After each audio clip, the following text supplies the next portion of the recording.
This isn't the real Caesar's Palace, is it? What do you mean? Did Caesar live here? No. I didn't think so. I went to Vegas last weekend. Pretty crazy. Vegas, baby, Vegas! Gentlemen, welcome to Las Vegas. Why don't you give me half the money you were going to bet? Then we'll go out back, I'll kick you in the nuts, and we'll call it a day. Some guys just can't handle Vegas.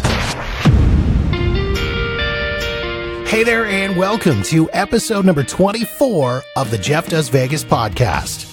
My name is Jeff, and I'll be your host for this podcast journey to my favorite city and yours, fabulous Las Vegas, Nevada. Now, before we get things going, I want to say a big thank you to my guest from episode number 23 of the podcast, Kristen De Silva, for giving us her amazing insight into the world of Las Vegas prime rib. It was a pleasure talking to Kristen, and it was nice to see folks reaching out to her on Twitter for more suggestions and ideas on where to find awesome prime rib in Vegas. I also wanted to thank all of you for your patience during this little hiatus in the podcast. If you're following me on social media, you'll know that I was away in New York City for a week, then did some work in the home studio, which, by the way, turned out fantastic. Then I was off to Las Vegas for trip number 4 of 2019. Now, however, it's back to business as usual with tons of new episodes on the way. All right, let's get things underway for this episode.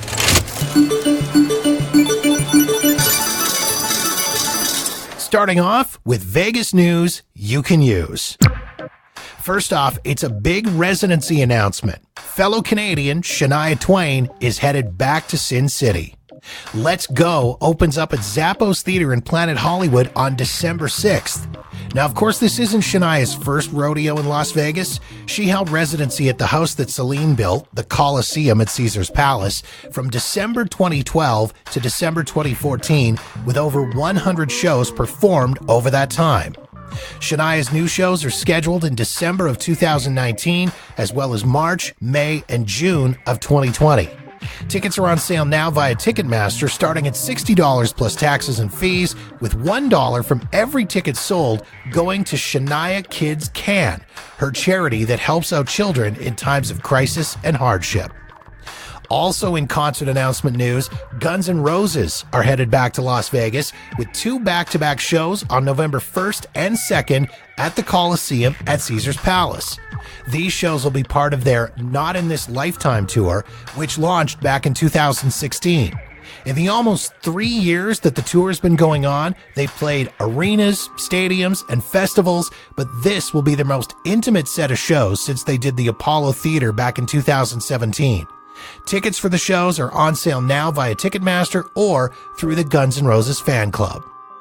And the National Atomic Testing Museum is looking for a new home. The museum, which chronicles the history of atomic weapons testing in Nevada, the U.S., and around the world, appears to have outgrown its current location on Flamingo Road east of the Strip. Las Vegas's Mayor Carolyn Goodman has said that with the revitalization of downtown, she'd love to see the museum find a new home in that area near the Mob Museum. Now, I've talked about this spot a few times before in the podcast, and it's always on my list of suggestions for folks headed to town. If you want info on the museum, head to nationalatomictestingmuseum.org. And that's Vegas news you can use. On to the show.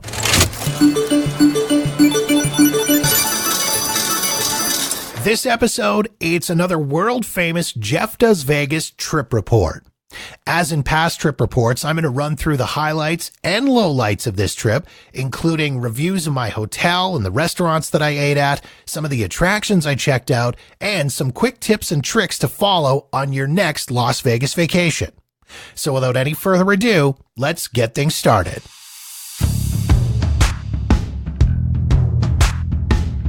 I'm going to begin with the hotel. For this trip, my 4th of 2019, I chose Bally's. Now, I've stayed at Bally's before, but not since I started doing the podcast, so I was excited to be able to share my thoughts on the property with you, the listeners. First off, the location. Bally's has what I'd consider to be one of the best locations on the Strip. You're pretty much dead center of the Strip, across the street from the Bellagio and kitty corner to Caesar's Palace. You've got the Paris next door to the south and the Cromwell and Flamingo directly to the north. You're steps away from meals and shopping all up and down the strip, not to mention the Grand Bazaar shops featuring stores and restaurants right outside the front door, as well as the other great restaurants that are right inside the hotel. I had a flawless check-in experience, but that was mostly due to my status as a Diamond member with Caesars Rewards. As such, I have access to a private check-in area away from everyone else. However, in looking at the check-in line when I arrived late afternoon, the line wasn't too long and seemed to be moving quite quickly. I did notice a whole bunch of new self-check-in kiosks at the front desk, which seems to be a trend that a lot of hotels are moving towards. Also, I had been sent an email earlier in the day to allow me to check in online, meaning I could just proceed to a kiosk and get my room key, then go straight to my room. However, I wanted the Diamond experience, as this was my first stay at a Caesars property since getting Diamond status. I'd booked a newly renovated Resort King room, and I have to say, I was not disappointed. The room definitely looks fresh with new carpet, new paint, wallpaper, and furnishings, and a nicely renovated bathroom as well. I ended up with a high room on the 25th floor, east side of the resort tower, so I was facing away from the strip, which was fine with me. I find that the non-strip facing rooms are quieter than the ones facing the strip since you're not hearing traffic. One of the best parts of the room, and I've found this with most of the Caesars properties I've stayed at, is that it has a fridge, which is perfect for storing water and refreshments. Now, one weird little quirk of the room was the lack of accessible outlets near the bedside tables. There's plenty of plugs elsewhere around the room, including a whole bank of power and USB plugs on the console underneath the TV, but the plugs that the lamps and alarm clock plug into are behind the headboard of the bed, meaning there's no way to plug in a phone to charge at your bedside. Now, luckily, I'd brought a small extension cord with me to use when I was recording interviews on my digital recorder, but if I hadn't brought that, I'd be somewhat screwed. Otherwise, the only other complaint I have about staying at Bally's, and this is the same complaint I have about staying at any Caesars property, is the Wi-Fi device limit. They still only allow 2 devices to be connected to the Wi-Fi as a part of your resort fees. Anything above that, they charge you $15 a day. I really wish they'd open it up to allow more devices per room. Overall, though, I can't say enough good things about Bally's. The location is excellent, the amenities are awesome, and if you hunt around and wait for the right dates, you can often find some excellent rates.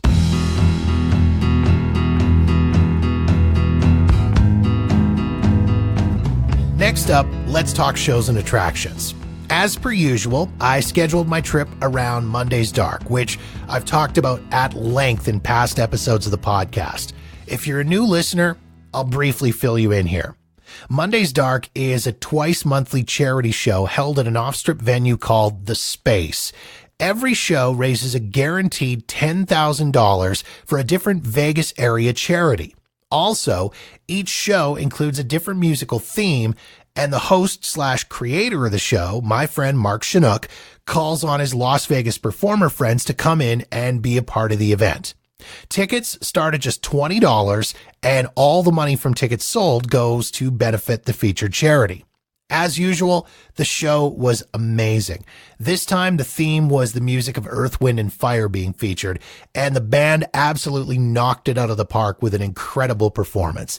The singers, also fantastic with lots of Monday's Dark veterans, as well as a few first-timers. If you want a sample of some of the show, go search out Monday's Dark on social media. They've got videos up on Twitter, Instagram, Facebook, and YouTube. I also finally had the chance to go hang out with my good friend Kenny Davidson at Don't Tell Mama, a piano bar downtown on Fremont Street. Kenny is an amazing piano player who I've talked about before on the podcast. He's the musical director for Monday's Dark, and he hosts the Kenny Davidson Celebrity Piano Bar at the Tuscany Suites and Casino every Friday night.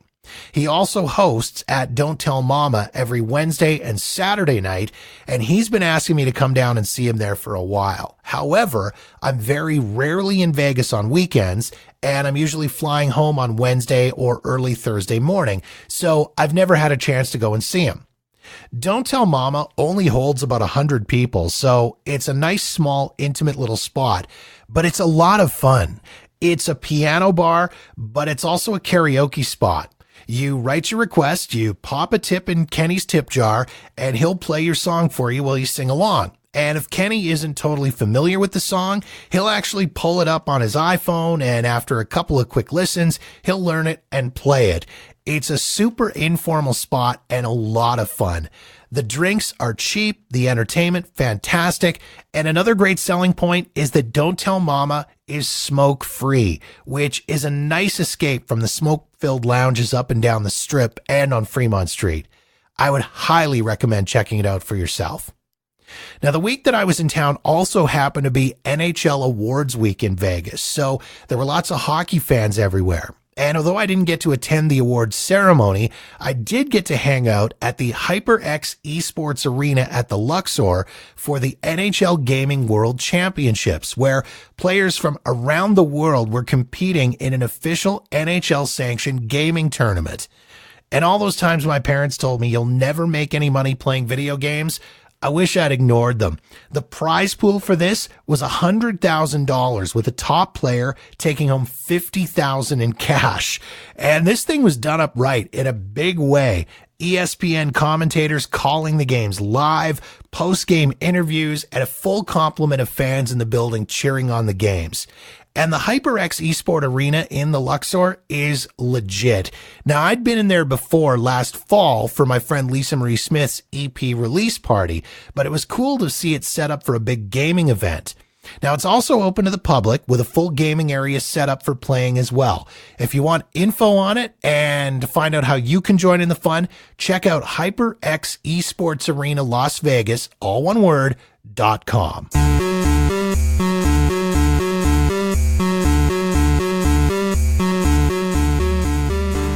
All right, time to talk about my favorite Las Vegas topic, food. This time around, I had the chance to visit some of my usual haunts and check out some new spots both on and off the Strip. Starting with the places that I've been to before and will gladly continue to visit on my Vegas trips, Sake Rock at the Park between Park MGM and New York, New York. If you're into sushi and sake, you're going to love this place with great food, awesome atmosphere, and incredible staff. Guy Fieri's Vegas Kitchen and Bar at the Linq. This is one of my go-to breakfast spots on the Strip, and I'll never not recommend the family French toast, which is absolutely amazing. And if you're in need of a little hair of the dog that bit you, they've got a massive Bloody Mary selection as well.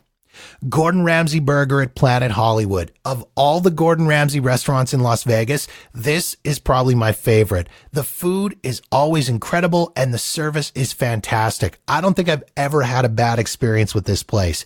Highly recommend the Hell's Kitchen Burger and the truffle parmesan fries. And the Henry at the Cosmopolitan. This is a relatively new one on my repeat list. My wife and I had breakfast at the Henry on our trip back in March. If you want to know more about that, check out episode number 15 of the podcast. I was there for breakfast again and was going to try something new and different this time, but ended up going with the signature short rib Benedict once again, and it was awesome once again. Now, on to the spots that I tried for the first time this trip. We'll begin with Village Cafe at Ellis Island. Okay, admittedly, this is a bit of a cheat because I have been here before. I had prime rib with Kristen De Silva here after a Monday's Dark, and you can check out that experience back in episode number 10 of the podcast. This time around, though, I was there for breakfast, and it was incredible. Ellis Island is a cool little casino and hotel about a block east of the Strip. I was able to walk over there from Bally's in about 10 minutes, which really isn't too bad. And it was totally worth it. First off, the best thing about heading off the Strip for food and drinks is that the prices are almost always better than anywhere on the Strip.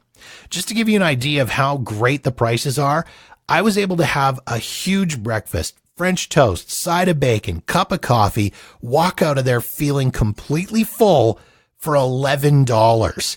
The most popular breakfast item is their steak and egg special for only $6.99.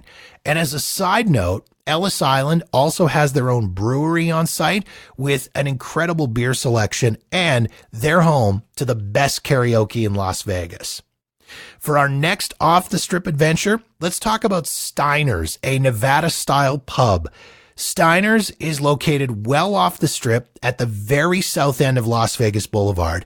It's definitely more of a local spot. Steiner's has a huge beer selection, a massive food menu, and the best part, they're open 24 hours.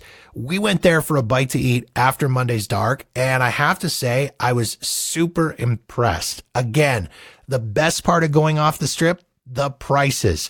I was able to have a huge tuna melt, big order of fries, and a pop. Cost me $12. That same meal probably would have cost double that anywhere on the strip.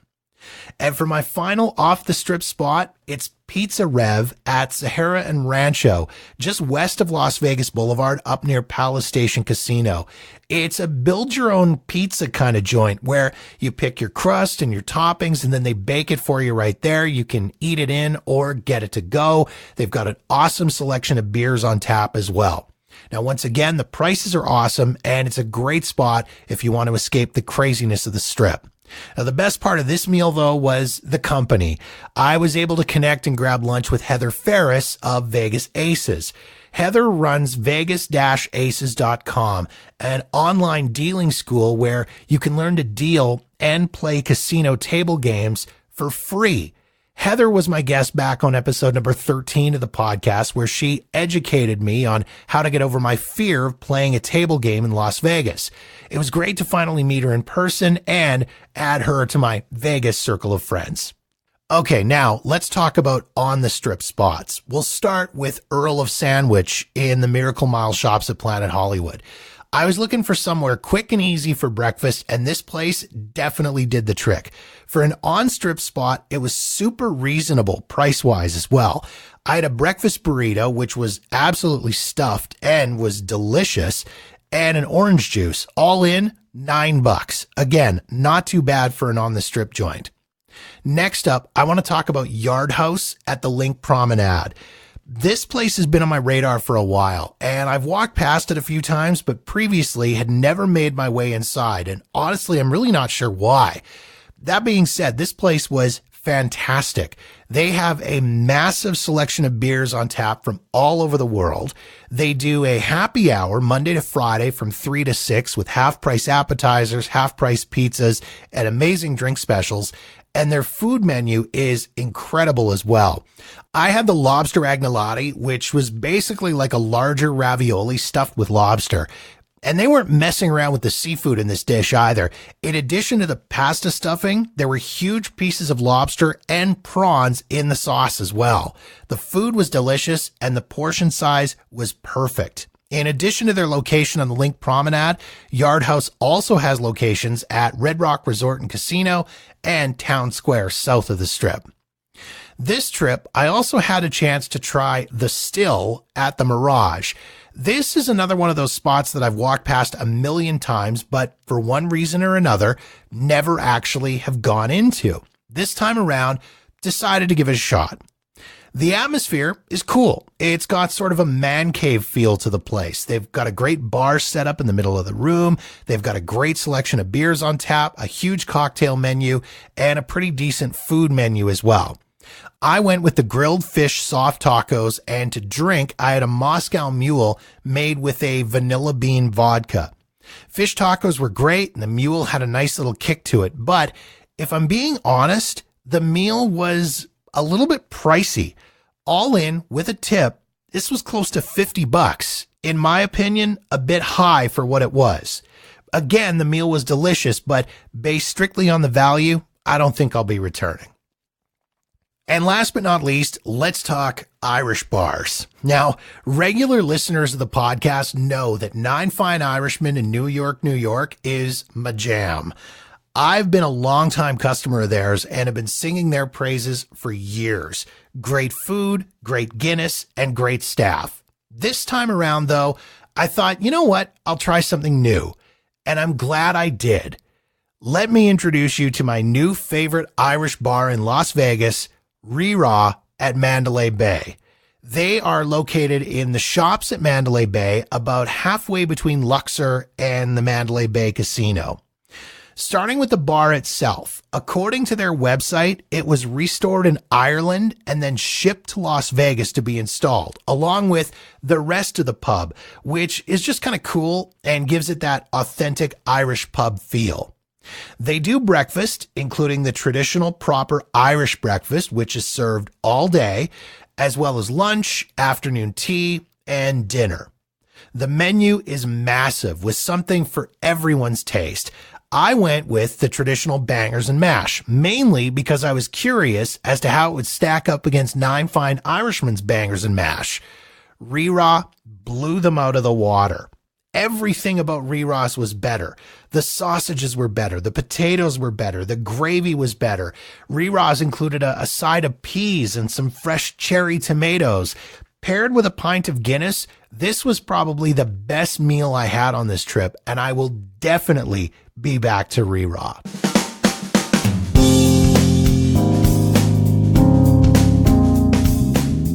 Now, I'm going to close things out for this episode of the podcast with a few quick little notes that I wanted to share. First off, I'm embarrassed to admit that on this trip, I failed to follow one of my own pieces of advice. Always check to see what conventions are in town. One night during the trip, I decided to head over to the Venetian to grab a bite to eat. I had it in my mind that I really wanted to go back to Yardbird, where my wife and I had eaten on our trip last December. Imagine my surprise when I discovered that Hewlett-Packard was hosting a huge convention at the Venetian with over 12,000 attendees, and literally almost every restaurant was booked for private VIP events. As such, that was the night I ended up across the street at the Mirage, eating at the Still. And a couple of tips and tricks for Vegas visitors. Number one, for the love of all things holy, if you're going to stop to check a map or take a photo, please step the hell out of the way. I get it. There's a lot to see, and Vegas can be a confusing place to get around, but you're not making any friends when you get off the end of an escalator or step out of an elevator or walk through a door and just come to a dead stop. There's a massive crowd of people behind you, and they're not happy with you. Just a quick step out of the way is all it'll take to keep everyone smiling. And tip number 2, only suckers drag their luggage up and down the strip. Seriously, don't do this. It's a hassle for you, and it's a hassle for everyone around you who are tripping over your bags. Now, don't get me wrong. I know why people are doing this. It's for one of two reasons. Either they've arrived into town early and their hotel room isn't ready yet, or they have to check out of their room by 11 a.m. and their flight isn't until the evening. Folks, there are options to solve both of these problems. Take advantage of the early check-in and the late checkout. Both are usually based on availability. If you arrive at the hotel early and they have rooms available, they'll let you check in. Now, in most cases, they are going to charge you a fee, but who knows, you might end up with an upgraded room.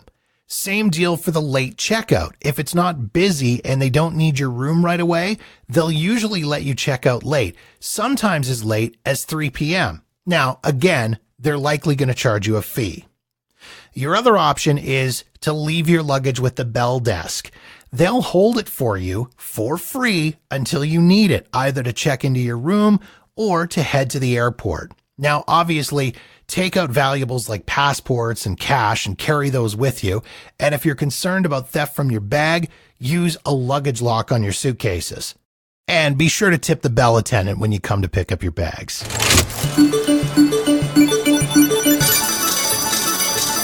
All right, that pretty much wraps things up for this episode of the podcast. As always, if you've got comments or feedback on the show, or you're looking for help planning an upcoming Vegas vacation and you want suggestions on where to stay, where to eat, or what to do, please feel free to reach out via social media. I'm on Facebook, Twitter, and Instagram at Jeff Does Vegas, or you can drop me an email directly at jeff@walkernewmedia.com. As for my own upcoming Vegas trips, I'm contemplating another summer trip, either mid-July or mid-August. I haven't quite hammered down a solid plan as of yet, but I'll be sure to keep you posted in case you happen to be heading to Las Vegas. Who knows, maybe we can connect while we're both there. In the meantime, thank you so much for listening. If you like what you hear, be sure to subscribe for free on Apple Podcasts, Stitcher, Podbean, Spotify, or wherever you get your podcasts so you'll know the moment new episodes are uploaded. And be sure to check out past episodes at jeffdoesvegas.com or on your favorite podcast player. My name is Jeff, and this has been episode number 24 of the Jeff Does Vegas podcast, a Walker New Media production.